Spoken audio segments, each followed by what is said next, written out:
Throughout my modeling project I tried to primarily use Maya to create. This helped me learn how to be proficient in a new software that I can use in my projects going forward. My first project was to create a robot based off work by Matt Dixon.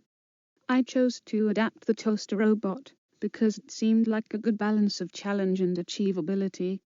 I started with a rough block out using Well Done by Matt Dixon as reference.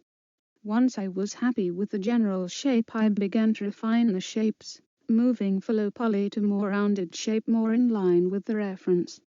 I feel that, because of the first robot project, I was able to gain a good grasp on how to fix certain issues with Maya. In particular, I learned UV texture.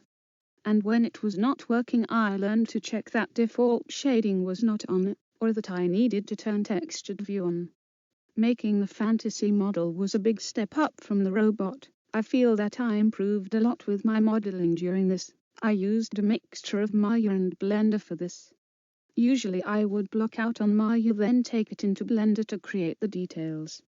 Making the cloth was probably one of the hardest parts of the model, as I couldn't get the cloth simulator in Maya to cooperate. So I decided just to poly model it, and then use sculpting in Blender to make it seem more cloth-like. I think for the main fireplace I could have calmed down a bit with the softening. It doesn't seem as stylized as the original image. So I think next time I need to remember to constantly refer to the reference before doing anything big. Personally, I really enjoyed the texturing side of it.